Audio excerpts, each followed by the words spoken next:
અને અમારા પૂર્વ સ્નેહી શ્રી ભાવનગરના સનાતન આશ્રમના મહંત શ્રી જગદીશદાસજી બાપુ અને આજના સમયમાં જેની તપસ્યાનું વખાણ કરવું સારું નથી, બધા જાણીએ છીએ એવા શ્રી તપસ્વી સુંદરદાસજી મહારાજ અને અનાનંદ સંત મહાત્મા જે અહીંયા બિરાજમાન છે એ બધાના ચરણોમાં મારું દંડવત અને ઉપસ્થિત સેવક સમુદાય, માતાઓ, બહેનો દરેકના હૃદયમાં બિરાજમાન પ્રભુને બંધ. જોકે આ કાર્યક્રમ તો ગુરુ કૃપા મિત્ર મંડળ દ્વારા થઈ રહ્યું છે. મિત્રો, મિત્રની પરિભાષા તો બહુ મોટી છે. પરમાત્મા શ્રી રામે મિત્રની પરિભાષા બહુ વિસ્તૃત રૂપમાં વર્ણન કરી અને એ મિત્ર મંડળ મિત્રની પરિભાષા સ્વરૂપે આશ્રમમાં સેવા કરી રહ્યું છે. એટલે સર્વપ્રથમ તો હું એ મિત્ર મંડળના બધા સભ્યોને, કાર્યકર્તાઓને, ભાઈઓને બિરદાવું છું અને ભગવાન રામ પાસા કૃપાથી એને તરત ઉન્નતિ કરે અને આશ્રમમાં સેવા કરતા રહે. જોકે શું છે કે કહે છે કે ભગવાન સંતોના કાર્ય તો પૂર્ણ હોય છે, પણ તો પણ સંતોના સ્વભાવ હોય છે કે એકબીજાને આદર આપે. તો મહારાજશ્રીએ મને આદર આપ્યું અને બે શબ્દ બોલવાનું કીધું.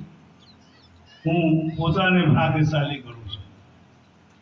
તો આ શિવકથા મિત્રો, દેવતા તો આપણે 33 કરોડ દેવતાઓ છે. આપણા સનાતન ધર્મમાં દેવતાઓની કોઈ કમી નથી, પણ ભગવાન શિવ એક એવા દેવતા છે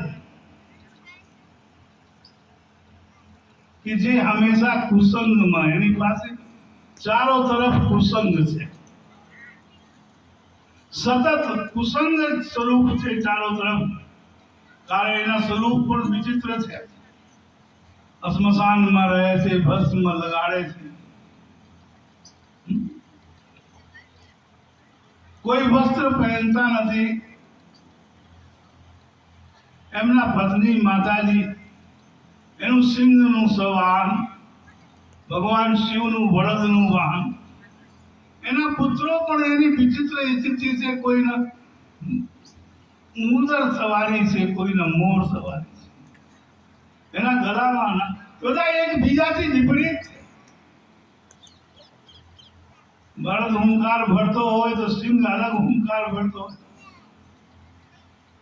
બધા એકબીજાથી પ્રકૃતિ બધાની વિપરીત છે અને એ વિપરીત પરિસ્થિતિમાં ભગવાન શિવ અહર્નિશ રામ નામ જપતા હોય. ભગવાન ભગવતી પાર્વતીએ ભગવાન શિવને કીધું કે તુમ પુનિ રામ નામ દિન રાતી સાદર જપઉ અનંગ રાખ. તમે અહર્નિશ રામ નામ જપો છો. તો એ રામ નામની મોટી મહિમા ભગવાન શિવને સિવાય કોઈ જાણતું નથી. જ્યારે સમુદ્ર મંથન થયું અને એ સમુદ્ર મંથનમાં હલાહલ કાલકૂટ વિષ નીકળ્યું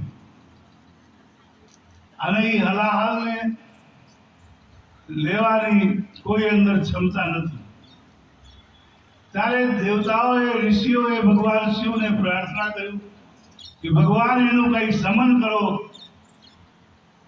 અમને બધાને ઉગારો, એનું પાન કરી. ભગવાન શિવ તો ઊભા થઈ ગયા. પરમાર્થી કોઈ દિવસ, જેનો માર્ગ જ પરમાર્થ છે, એ કોઈ દિવસ વિચાર નથી કરતા કે લાભ થાય કે હાનિ થાય કે શું થાય. ભગવાન શિવ ઊભા થઈ ગયા.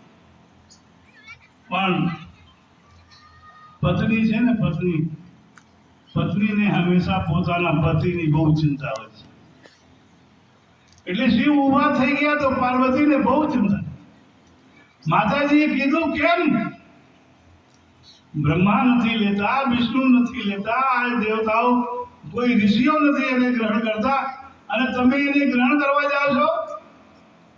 ત્યારે ભગવાન શિવે બહુ સુંદર જવાબ ભગવતી પાર્વતીને કીધું. પાર્વતી, શ્રી રામ નામા અખિલ મંત્ર બીજમ મમ જીવનમ ચા હૃદય પ્રવિષ્ટમ અલાહલમ વા પ્રલયાનલમ વા મૃત્યુર્નલમ વા વિસતામ કુતો.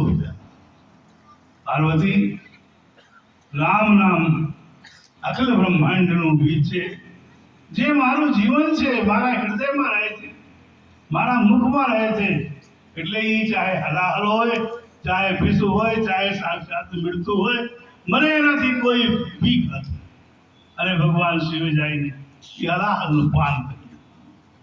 તો એવા પરોપકારી ભગવાન શિવ, રામ નામ જપવાવાળા, અને આ શિવ કથાના માધ્યમથી આપ સબ જેટલા પણ ભાઈઓ બહેનો સત્સંગીઓ સેવકો છે, બધા રામ નામનું ખૂબ જપ કરો, અને આપના જીવનના કામ ક્રોધ લોભ મોહ આદિથી મુક્તિ મળે, અને વિષમતાઓ દૂર થાય, અને બધા સુખી રહે, એવી ભાવના સાથે હું મારી વાણીને વિરામ આપું છું. અસ્તુ. જય શ્રી રામ. ખૂબ ખૂબ આભાર પૂજ્ય બાપુ.